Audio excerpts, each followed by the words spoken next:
Olá, pessoal, tudo bem com vocês? Professor Felipe em mais um vídeo.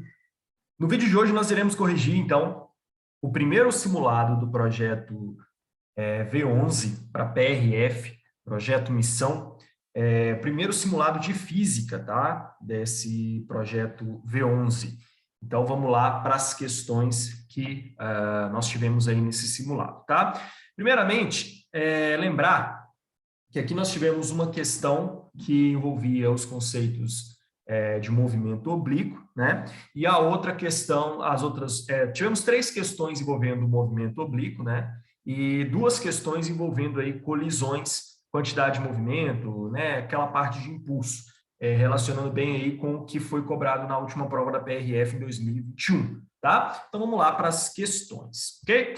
A primeira situação, pessoal, é a seguinte, é essa daí, em que diz o seguinte: em um experimento balístico, deixa eu só conferir aqui, tá tudo certinho, tá. Em um experimento balístico, atirou-se um projétil com velocidade de 60 metros por segundo, com 30 graus em relação à horizontal, do alto de uma plataforma de 80 metros de altura. Conforme mostra a representação acima. Desconsiderando qualquer forma de atrito e assumindo que a aceleração gravitacional tenha valor igual a 10 metros por segundo ao quadrado, que seno de 30 vale 0,5 e cosseno de 30 vale 0,8, analise as assertivas a seguir. Bom, então é um caso que não é um caso tão clássico de movimento oblíquo, tá? Explico por quê. Pessoal, o movimento oblíquo puro mesmo, aquele movimento oblíquo tradicional, tá? Que a gente está acostumado no ensino médio, é aquele que para mais ou menos aqui nessa região, né? Então, só marcar aqui para vocês entenderem. É aquele que para mais ou menos aqui nessa região. Ou seja, eu joguei o projétil, ele subiu, desceu e veio parar aqui nessa região. O que torna essa questão diferente do que a gente está acostumado é esse movimento aqui para baixo, tá? Que não ocorreria caso a gente tivesse lançado ele do chão. Se a gente tivesse lançado isso aqui do chão, ele iria ter essa trajetória, como eu mostrei para vocês. Porém, foi lançado do alto de uma plataforma. Então, a gente vai ter, além do tradicional, né, do movimento oblíquo tradicional, a gente vai ter essa queda aqui, ok? Que ele vai sofrer depois de atingir esse ponto aqui, tá? Então, primeira coisa, já antes de começar a ler as assertivas, é entender que não é um caso clássico, tá? Não é aquele movimento oblíquo normal, padrão que a gente está acostumado, não, não. Você tem que tomar cuidado aqui. Inclusive, para resolver certas questões, é importante, inclusive, a gente separar esse movimento em dois, tá? O movimento oblíquo na primeira parte e na segunda parte. Mas, bom, vamos ver quais foram as questões que a gente teve aí, tá? A primeira questão diz assim: a velocidade do projétil no ponto mais alto da trajetória é igual a zero. Pessoal, seguinte, primeira coisa, o movimento oblíquo, sempre que você pegar em uma questão de movimento oblíquo, lembre-se sempre dessa ideia. O objeto ele está sendo lançado para o alto e para o lado ao mesmo tempo. Tá? Você tem duas componentes de velocidade, uma componente horizontal e outra vertical.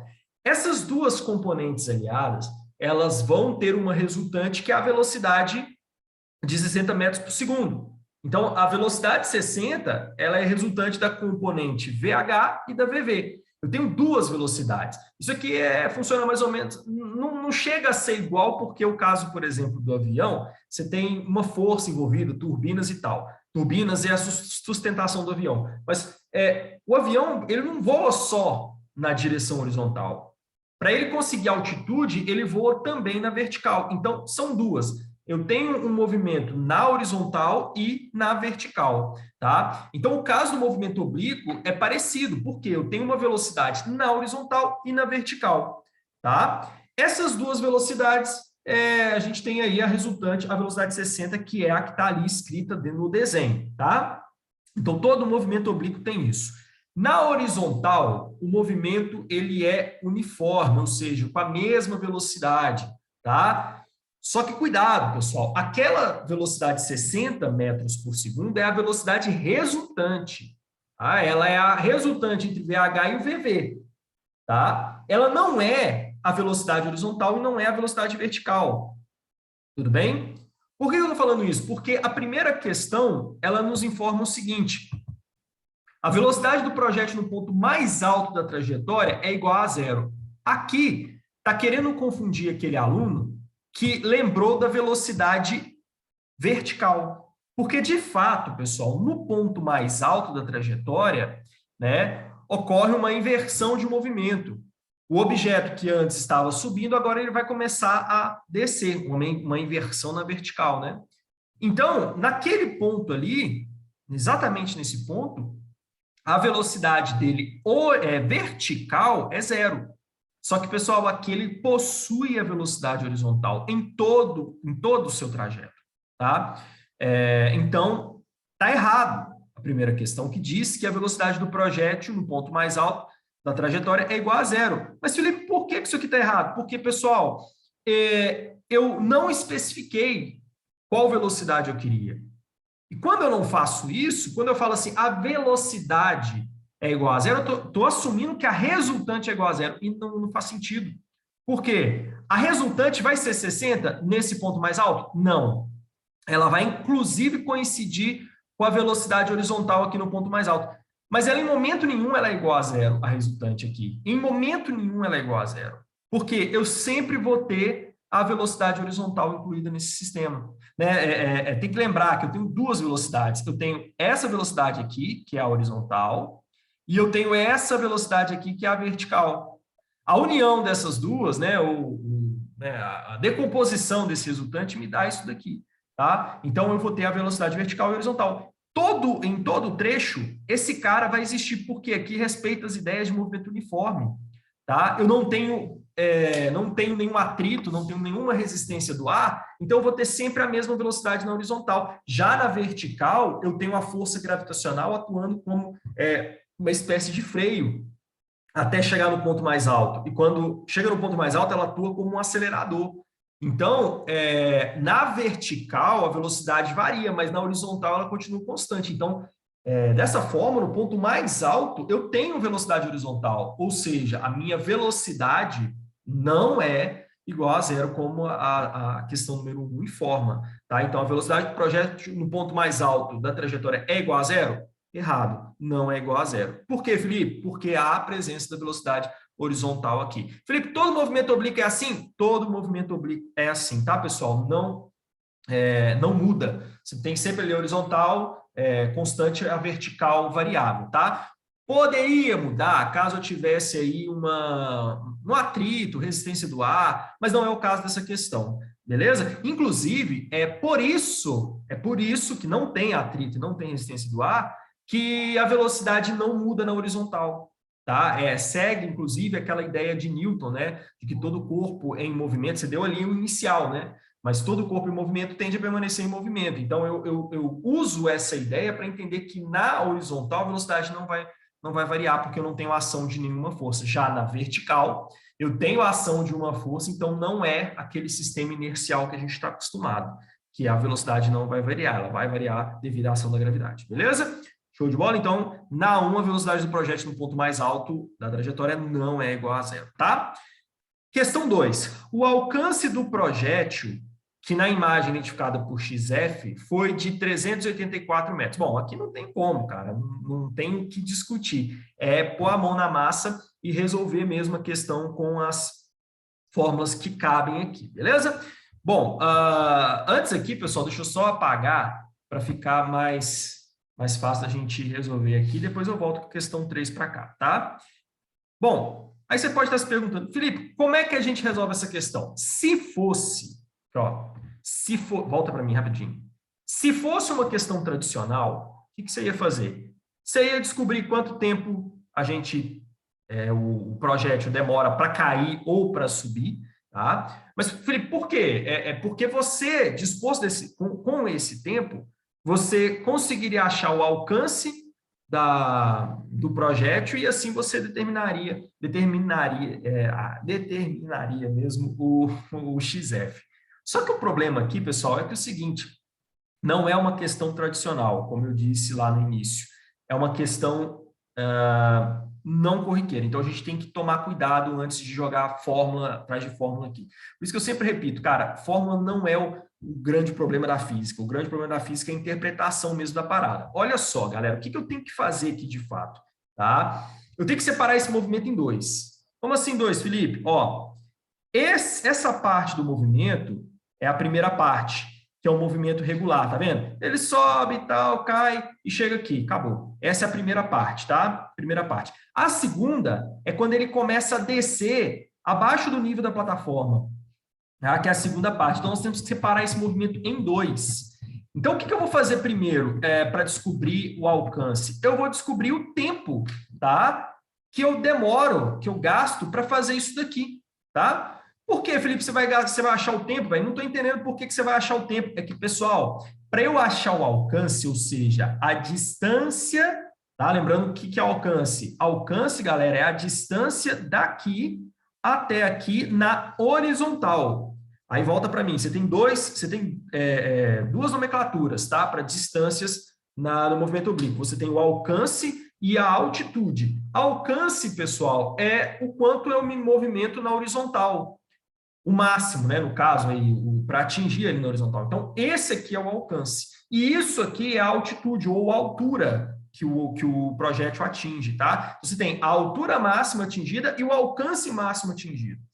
E aí, por isso é que eu preciso achar a distância. Porque se eu achar a distância, eu acho o alcance, tá? Então, eu vou fazer isso através do quê? Através da fórmula mais básica que a física apresenta, que é a fórmula de Deus vê tudo, né? Então, D, distância, é igual a velocidade vezes o tempo. Porque através disso daqui eu vou conseguir achar o XF, tá? Achando o XF, eu acho o alcance, eu respondo se está certo ou está errado essa questão número 2, tá? Então, vamos lá. Distância vai ser igual a velocidade. Pessoal, outro problema aqui, ó. Outro problema, cara. Você tem que tomar cuidado.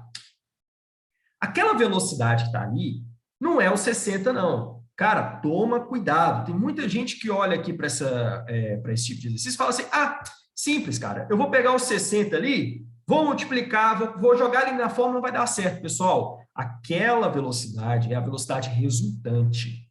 Lembrem-se sempre, movimento oblíquo são dois movimentos, de subida e de queda e o de movimento na horizontal, tá? É como se eu tivesse duas bolinhas, pessoal. Depois, lá no final, elas se unem, formam uma só, tá? Então, o que eu fiz? Eu separei a bolinha. Aí uma vai se deslocar assim, outra vai se deslocar assim, né? Na vertical. E o que elas têm em comum? Porque, pessoal, esse movimento aqui a gente separa porque é separado mesmo. Inclusive, o nome dessa disciplina se chama... A gente dá o nome de interdependência de movimentos segundo Galileu, ou movimentos independentes de Galileu. Por quê?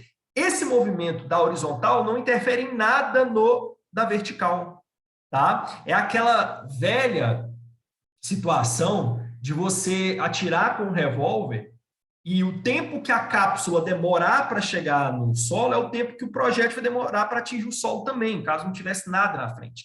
Você está ali com a arma, dá um tiro com a arma. Se fosse a situação física ideal, o tempo que a cápsula ia demorar para chegar no chão seria o mesmo que o projétil demoraria para chegar no chão. Por quê? Porque um movimento não depende do outro. Interdependência de movimentos, segundo Galileu. Tá? Então, a gente separa para ficar mais fácil. Imagine que esse projétil são dois. Um se deslocando na horizontal, outro na vertical. E a única coisa que tem em comum entre os dois é o quê? É o tempo. Por quê? O tempo que eu gasto para sair daqui e chegar lá no alcance máximo é o tempo que eu demoro para subir, para descer e cair no chão de novo. Separando, né? Lembrando, pessoal, que não são duas bolinhas diferentes, mas eu separo para ficar mais fácil o entendimento. E aí você lembrar que o que há de comum entre os dois movimentos é só o tempo. Porque o movimento de ir para cima e para baixo não depende do movimento daqui, tá? Então, o que você tem que fazer aqui? Você tem que encontrar uma constante em comum, que é qual? É o tempo. Então, o tempo aqui é a constante em comum entre o movimento da horizontal e da vertical, tá?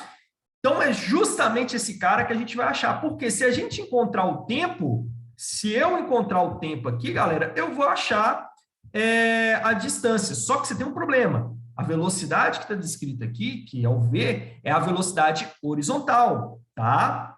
Então, antes de partir para a fórmula, o que você tem que fazer? Você tem que achar essa velocidade horizontal, tá? E como é que eu faço isso, Felipe? Você vai achar a velocidade horizontal, pessoal, muito simples. Basta pegar a velocidade, que é 60, tá? E multiplicar pelo cosseno do ângulo formado entre a velocidade e a horizontal, que é quanto? 30 graus.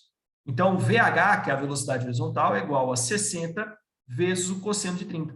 A questão me informou que o cosseno de 30 é 0,8. Então, 60 vezes 0,8, a velocidade horizontal vai ser 48 metros por segundo. Essa é a velocidade na horizontal. Cuidado, essa velocidade que você tem que colocar aqui na fórmula. Não é o 60. O 60 é a resultante, tá, pessoal? Lembre-se daquilo que eu falei, você está separando a bolinha em duas, tá? Então, vamos lá. 48, que é a velocidade na horizontal, vezes o tempo. E é aqui o meu grande problema. Por quê? A questão informou o tempo? Não. Tá? Então, a gente vai parar por aqui. Não dá para continuar mais. Lembrando que o que eu estou fazendo aqui, pessoal, é achar o alcance total, XF? Não. O que eu estou fazendo aqui, pessoal, é achar com esse cara só o alcance até aqui. Tá? Então, a princípio, nessa fórmula, com esse tempo de subida e de descida, eu vou achar o alcance só até aqui. Embora se eu for fazer, se eu fizer, por exemplo, se eu encontrar o tempo que a bolinha demora para subir, descer e cair até aqui, eu posso colocar aqui e achar o alcance total. Que, inclusive, é a melhor maneira de você resolver o alcance total. Achando o tempo de subida da bolinha, de descida, mais esse tempo que ela gasta para ir abaixo dos 80 metros, né? Abaixo da plataforma. Beleza? Então, vamos lá. Ó, de cara, então a gente não conseguiu achar o XF. Por quê? O alcance depende do tempo. Bom, vamos lá. Vamos encontrar esse tempo, então. Como é que eu faço isso, Felipe? Bom, você vai fazer o seguinte. Pessoal, eu tenho uma série de fórmulas para utilizar aqui. Tá? Poderia agir de várias e várias maneiras. Mas a melhor maneira aqui é fazer o seguinte. Descobrir o tempo, tá? Só da subida ou só da descida. Por quê? Pessoal, como esse movimento oblíquo ele é um movimento simétrico, o que acontece na subida, acontece na descida. Então, inclusive, se tratando de velocidades, tá, pessoal? Na simetria do movimento. Se eu tenho uma velocidade x aqui, eu vou ter a mesma velocidade x aqui na simetria. Se eu tenho uma velocidade z aqui, eu vou ter uma mesma velocidade z na simetria. Por quê? Esse movimento ele é simétrico. O que acontece na subida, acontece na descida. Então, se eu encontrar o tempo que ele gasta para subir, basta multiplicar por 2 que eu vou encontrar o tempo que ele gasta para descer, subir e descer. O tempo total. Show de bola? Mas, Felipe, como é que eu vou fazer isso? Bom, primeira coisa, você tem que achar a velocidade vertical. É justamente isso que eu vou fazer, tá? Eu vou achar a velocidade vertical, que é a velocidade na reta, né? Como é que faz isso, Felipe? Velocidade vertical, pessoal, basta pegar a velocidade, que é 60, e multiplicar pelo contrário do cosseno, que é o quê? Seno de 30. Tá? Então, a velocidade na vertical vai ser 60 vezes o seno de 30, que segundo a segunda questão é 0,5. Tá? 60 vezes 0,5, pessoal, dá 30. Então, a velocidade na vertical é 30 metros por segundo. Aí, agora, o que eu vou fazer? Eu vou encontrar esse tempo. Então, mas cuidado, tá? Porque essa velocidade, pessoal, é a velocidade inicial, tá? Cuidado, porque essa velocidade ela vai variando, vocês lembram? Então, ela vai diminuindo com o passar do tempo, até chegar aqui em cima e virar zero. Felipe, mas você falou que a velocidade não vira zero. Calma lá, pequeno gafanhoto. A velocidade vertical ela é zero. Não é a resultante. A resultante ela não é zero, tá? Mas a velocidade vertical, sim. A velocidade vertical ela é zero no ponto mais alto, tá? Então, eu sei que a velocidade aqui embaixo ela é 30, no ponto mais alto é zero. Eu sei qual é a aceleração, dá para a gente achar o tempo que demora para subir. Então, vamos lá. Vamos através daquela fórmula de aceleração. A igual a V menos VO sobre T. O A, pessoal, que é a aceleração gravitacional, é 10. Para fins de matemáticos, né, eu não vou entrar em detalhe porque não cabe aqui nessa questão, como a gravidade está atrapalhando, ela vai ser menos, né? Eu sei que tem mais questões em cima disso, mas só para a gente fluir na questão, fica menos 10. E isso vai ser igual à velocidade final. Aqui, cuidado. Final o quê, pessoal? Em relação ao quê? Eu estou considerando aqui. Então, o meu trecho inicial e trecho final é isso aqui, ó. Inicial, inicia aqui, finaliza aqui, tá? Cuidado. Então, a minha velocidade final, ela vai ser 0 lá no ponto mais alto. E lá embaixo, ela era quanto? Ela era 30, tá? Todo mundo dividido por T, ok? Então, aí eu vou ter 10T é igual a 30, tá? Então, o tempo que eu gasto para subir é de quanto? 3 segundos. Então, pessoal, eu gasto 3 segundos para subir, tá? Então, eu gasto 3 segundos para subir. Pergunta, quanto tempo que eu gasto para descer? Eu gasto mais 3 segundos. No total, eu gasto 6 segundos. Então, se eu quisesse achar aqui essa distância, bastaria pegar o 6 e jogar aqui, eu já ia achar a minha distância e achar o meu alcance até aqui. Só que o problema é que a questão pede o alcance total, o XF. E como ela pede o XF, aí o que a gente tem que fazer aqui agora? Achar o tempo que a bolinha gasta para cair daqui até aqui. Aí você pode me perguntar, pô, Felipe, mas aí ferrou, cara, não dá para a gente fazer nada. Dá sim. Sabe por quê, pessoal? Lembra que eu falei com vocês que o movimento é simétrico? Qual era a velocidade desse objeto aqui? Né? Era 30 para vertical e 48 para horizontal. Então, como o movimento é simétrico, a velocidade vertical aqui, pessoal, também é 30. Isso vai ajudar demais. Vocês vão ver por quê. Isso aqui vai ajudar demais a gente entender uma situação aqui. A gente sabe que a velocidade aqui é 30, tá? A partir disso, aí lembrando, só lembrando, o que a gente quer, no final das contas? Achar o tempo, porque através do tempo a gente consegue achar o alcance. Então, eu vou descobrir esse tempo. Não dá para usar a mesma fórmula que a gente usou lá atrás, porque eu até tenho a gravidade, tenho uma velocidade inicial que a gente sabe que é 30, mas eu não tenho a velocidade final e não tenho tempo. Então, pessoal, aqui não dá para usar essa fórmula, tá? Eu vou, inclusive, apagar esse monte de coisa que eu fiz aqui para a gente achar o tempo, né, da segunda parte. Lembrando que a primeira parte já foi, a gente já viu que a gente achou aí que é 6 segundos, agora eu quero achar o tempo daqui até aqui, tá? E aí vamos lá. Como é que eu acho esse tempo, Felipe? Bom, nós vamos fazer através daquela forma que eu já falei com vocês em vídeos passados, a do diabo V também, né? D igual a V, O vezes T mais A vezes T ao quadrado sobre 2. Diabo V também mais meio atrapalhado, não é isso? Eu tenho a altura que essa bolinha, que esse projétil, bolinha, não é bolinha, estou acostumado com bolinha, com projétil, com caixa, com um monte de coisa. Mas a gente já sabe a altura que esse negócio vai cair. Qual que é a altura? Lembrando que eu quero achar o tempo de queda, tá, pessoal? Então, qual que é a altura? A altura é 80. Então, a gente vem aqui 80. Qual é a velocidade inicial do projétil? Agora, cuidado. Eu estou analisando o movimento daqui, ó, daqui até aqui, tá, pessoal? Então, qual é a velocidade inicial do projétil nesse ponto? Vertical, a horizontal esquece. A horizontal, pessoal, ela é só constante, então é MRU, não precisa fazer mais nada, tá? Agora, na vertical, qual que é a velocidade inicial na vertical? É 30. Então, a gente já pega e já coloca aqui, ó. 30 vezes o tempo que a gente não tem, mais qual que é a aceleração? 10, que é a da gravidade, vezes o tempo ao quadrado dividido por 2. Tá? Então, fica o quê? Fica 80 é igual a 30t mais 5t ao quadrado. Opa! 5t ao quadrado. Beleza? Felipe do céu, como é que sai disso? Vocês já estão careca de saber. Como é que eu saio disso daqui? Pessoal, isso aí é uma função de segundo grau. Então, para sair disso daí, a gente vai fazer o quê? Vai ter que achar o delta e vai ter que achar o x. E através desse x, que no nosso caso é tempo, né? Que é o tempo, eu vou descobrir qual que é o tempo de queda, tá? Através da equação do segundo grau. Aí você pode perguntar, mas Felipe, função de segundo grau sempre me dá 2x, sempre me dá 2t's.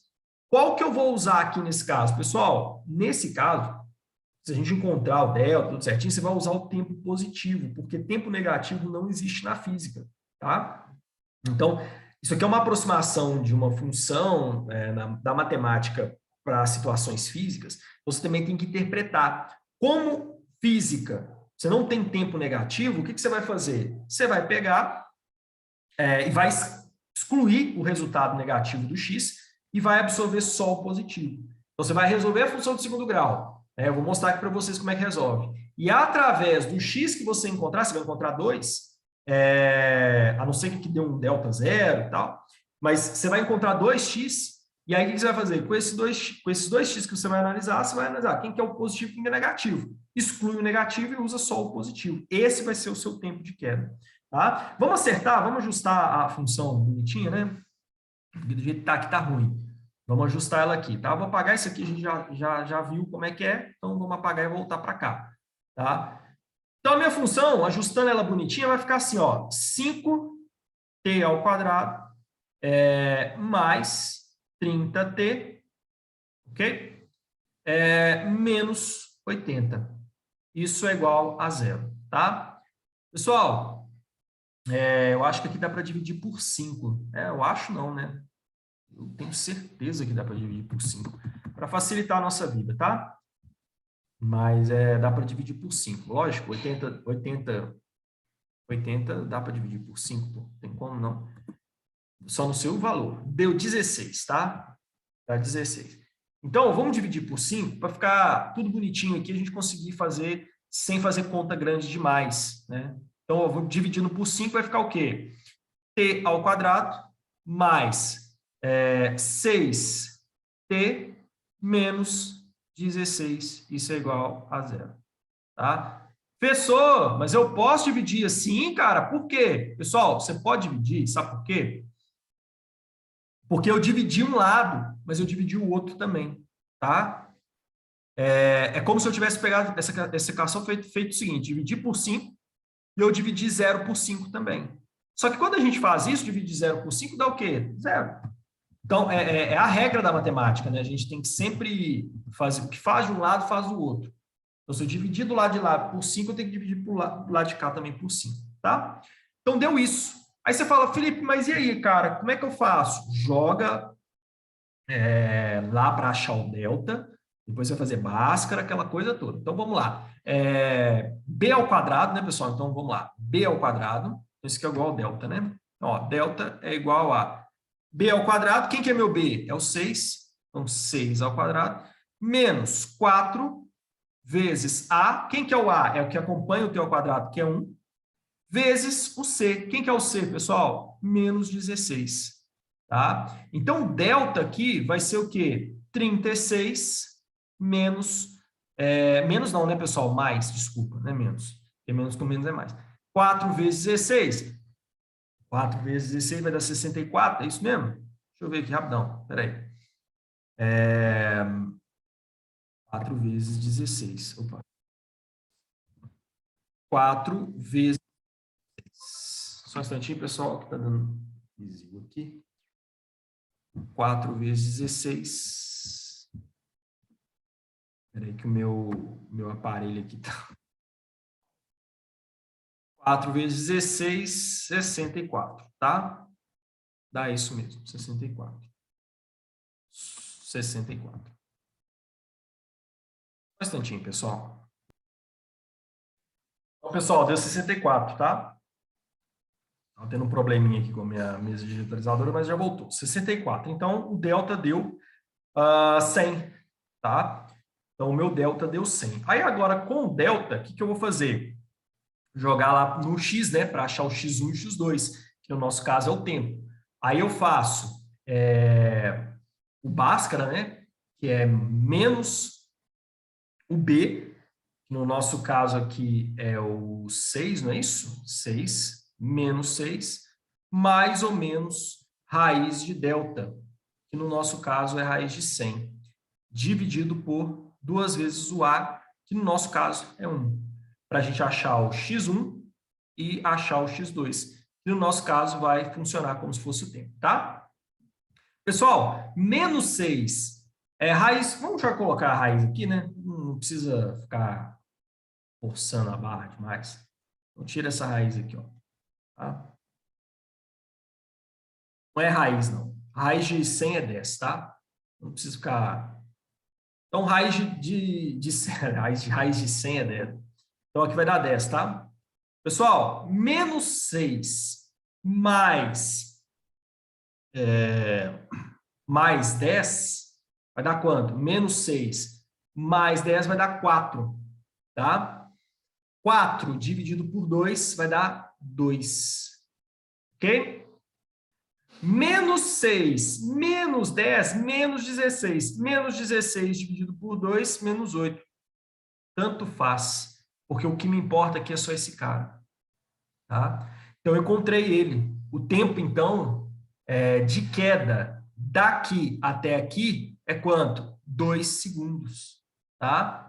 Beleza? Porque ele é que importa, tá, pessoal? Não importa o negativo. Lembra que eu falei, não existe tempo negativo na física. A gente vai desconsiderar esse tempo. Aí, agora, esse fenômeno todo foi para a gente achar o tempo total, para a gente achar o alcance. Qual que é o tempo total de queda, pessoal? 6 segundos mais 2 segundos, ou seja, 8 segundos. Dessa forma, o alcance XF vai ser o quê? 48 vezes 8. 48, pessoal, vezes 8, exatamente 384. Então, o XF vale exatamente 384 metros. Então, o alcance do projétil, que na imagem identificado por XF foi de 384 metros? Certíssimo. Questão correta. Tá? E aí, questão difícil? Questão difícil, tá, pessoal? Essa questão não é tão simples, porque foi igual eu falei com vocês, não é uma questão trivial, tá? Não é uma questão trivial, por isso a dificuldade dela, ok? Dúvidas, questionamentos, postem nos comentários, não se esqueçam, ok? Bom, agora a gente já fez ela, vamos apagar esse negócio todo para a gente fazer a questão número 3. Né? Tomara que ela seja uma questão mais de boa, né? A princípio, essa questão foi bem pesada, foi bem enjambradinha essa questão. Vamos lá. Questão 3. Opa! Se o projétil da situação tiver massa igual a 5 gramas, pode-se afirmar que no ponto mais alto da sua trajetória, a sua energia potencial gravitacional em relação ao Sol será igual a 6,25 joules. Bom, não tem jeito, pessoal. Aqui tem um problema, porque no ponto mais alto, o que a questão quer? A questão quer energia potencial gravitacional. É isso que ela quer. E para a gente determinar isso, o que eu preciso? Massa, gravidade e altura. Massa eu já tenho, 5 gramas. Gravidade eu também já tenho, que é 10. O meu problema é a altura. Qual é a altura no ponto mais alto? Ah, Felipe, é 80. Errado. É 80 mais o que ele vai subir aqui, que a gente não sabe quanto é. Então, o problema aqui é justamente esse. A gente não sabe qual é a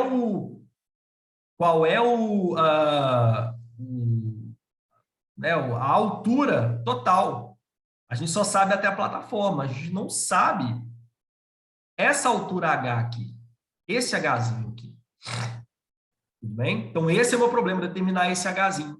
Mas, Felipe, como é que você vai fazer isso? Bom, pessoal, simples, né? Você pode, através do diabo ver também, de Torricelli, enfim, qualquer uma das duas vai dar certo, tá?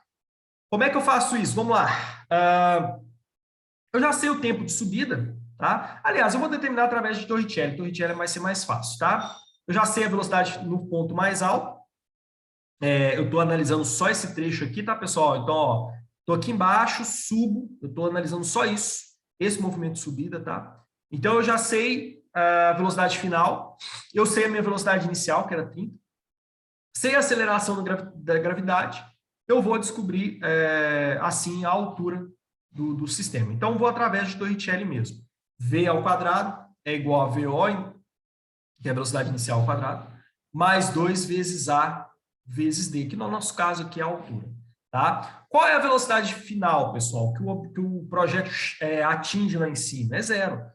Né? Lembrando que eu estou tratando de velocidade na horizontal. Zero ao quadrado é igual à inicial, que é 30 ao quadrado. A gravidade, como ela está atrapalhando, ela fica menos, tá, pessoal? Então, fica menos 2 vezes 10, vezes a distância, que no nosso caso é a altura, tá? Passo isso aqui para lá, vai ficar menos 900, é igual a menos 20 vezes D. Tá? Corto zero, positivo, negativo, negativo fica positivo. A minha distância, então, que no caso é a minha altura, vai ser 90 dividido por 2. A distância ou a altura vai ser 45 metros. Essa é a altura. Resolveu a minha questão? Óbvio que não. Porque ele pediu para determinar a energia potencial gravitacional. Tá? Então, vamos lá. EPG é igual a... Qual é a massa do projétil? 5 gramas. Cuidado. Para que eu consiga determinar a energia em joules, tá?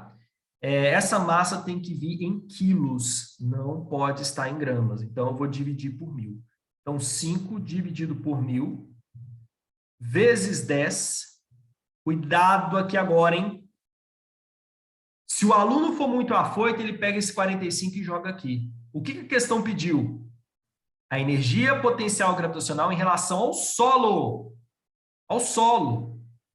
Beleza, essa altura da plataforma até lá no ponto mais alto é 45, mas eu ainda tenho 80 aqui para baixo. Então, a altura total, né? A altura total, pessoal, vai ser o quê? 80 mais os 45, que vai dar... eu estou ruim hoje nas contas, hein? 45 mais 80, 125. Então, a altura total, pessoal, é 125 metros. Tá? 125. Deixa eu apagar esse Breguenite aqui. A gente achou a distância, a altura, para jogar aqui na fórmula de energia potencial gravitacional. Agora. Então, a EPG vai ser o quê? 5 sobre 1000 vezes 10, né? Aqui você pode cortar aqui, esse cara com esse. E aí vai ficar o quê? 5 vezes 125. E vai, peraí, vamos lá. 5 vezes... Opa, peraí, pessoal. 5 vezes 125, vai dar 625, dividido por 100, que vai dar 6,25. A questão está correta. Ela acerta ao afirmar que a energia potencial do projétil no ponto mais alto é 6,25. Tá? Isso aqui está correto. Beleza?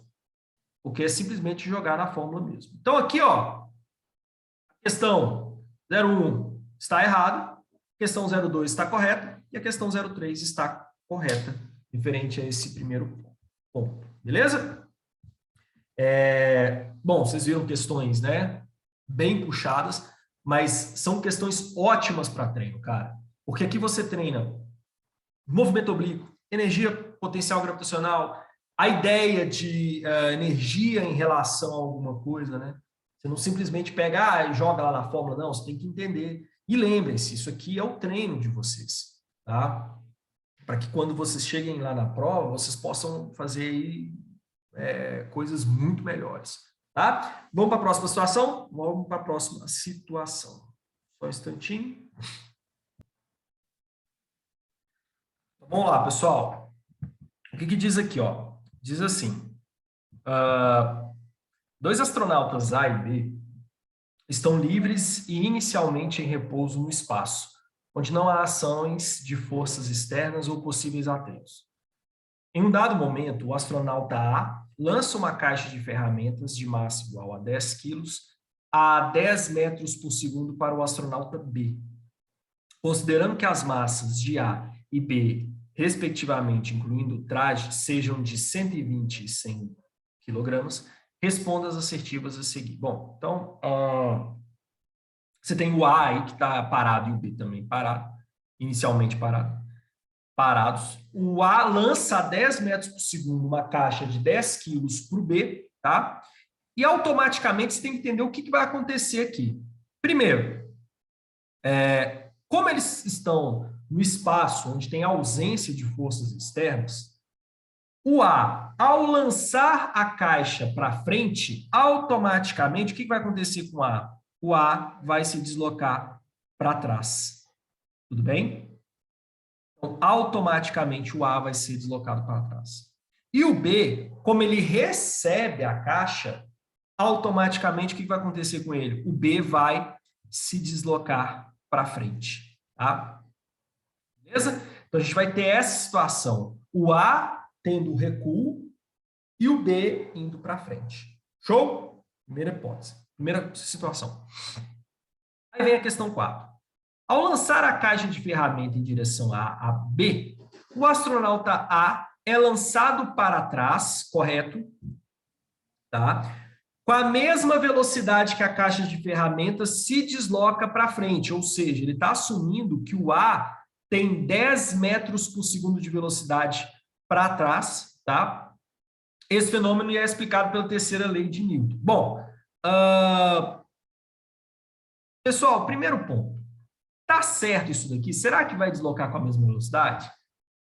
Então, não dá para saber. Assim, a gente já tem noção, mas fielmente você tem que executar a conta para saber isso daqui. E como é que eu vou fazer? Pessoal, você vai usar os conceitos de colisão de quantidade de movimento, tá? Lembrando que a quantidade de movimento ela é definida pelo quê? Quantidade de movimento é igual a massa vezes a velocidade, tá?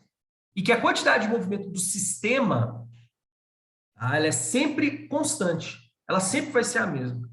E a pergunta é, qual é a quantidade de movimento do sistema quando os objetos estão inicialmente parados? A quantidade de movimento do sistema quando os objetos estão inicialmente parados é zero. É zero, os objetos estão parados. Ah, Felipe, mas ele lançou. Beleza, ele deu uma quantidade de movimento para a caixa, ele vai ganhar uma quantidade de movimento também, mas a quantidade de movimento do sistema inicialmente é quanto? É zero, tá? Então, o que a gente vai fazer aqui? A gente agora, depois do movimento, a gente tem duas quantidades de movimento.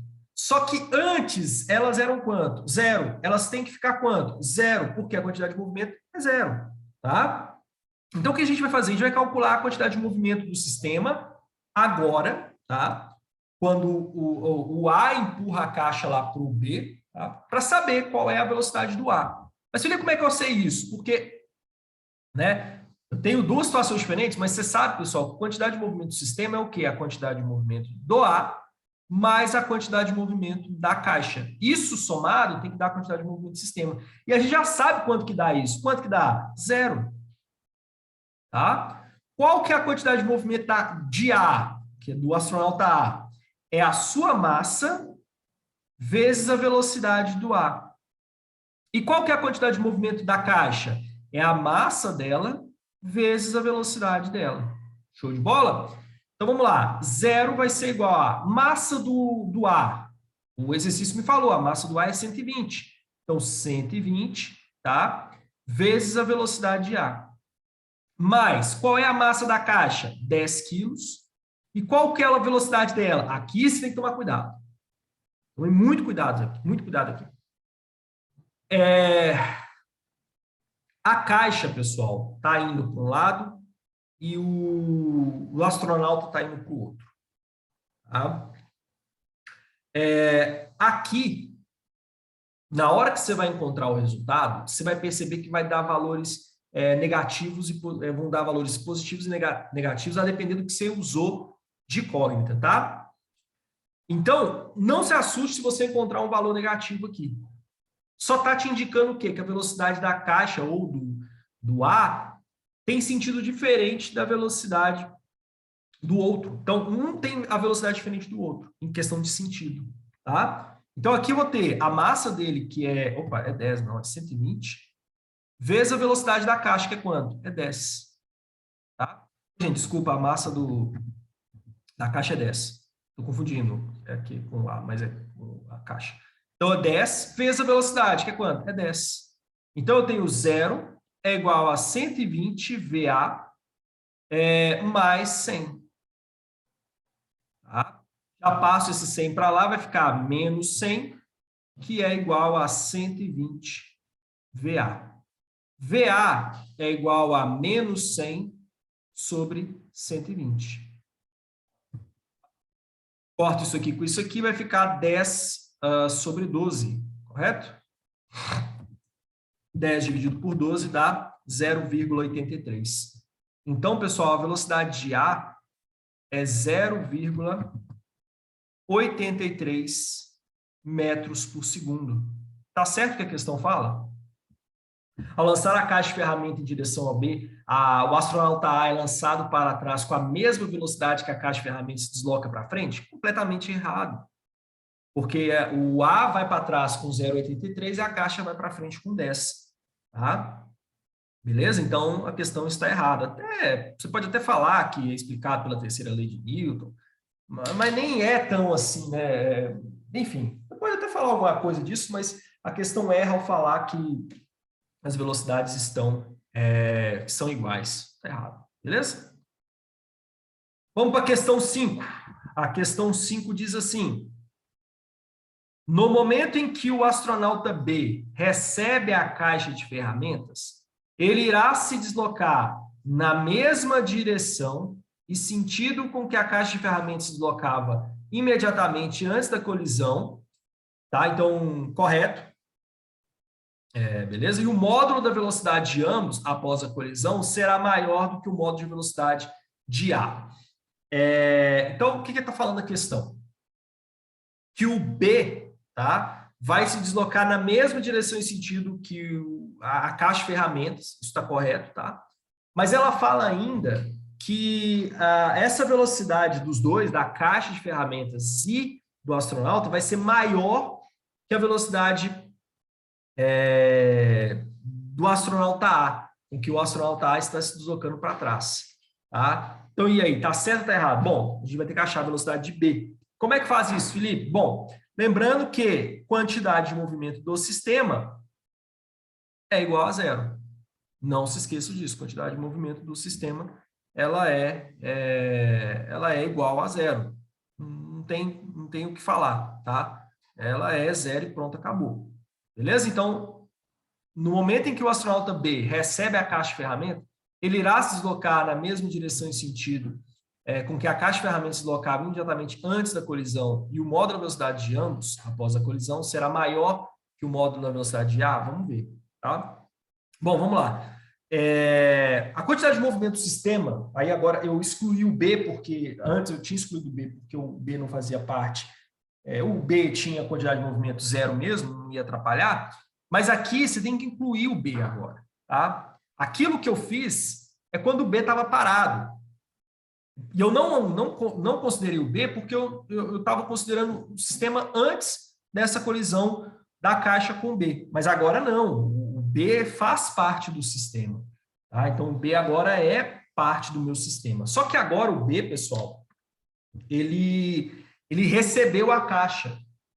Então, agora você tem que tomar cuidado porque a massa que eu vou usar agora não é só a massa do B, mas sim a massa do B mais a massa da caixa. Então, olha só o que acontece. Quantidade de movimento é zero, né? Eu vou ter zero é igual a...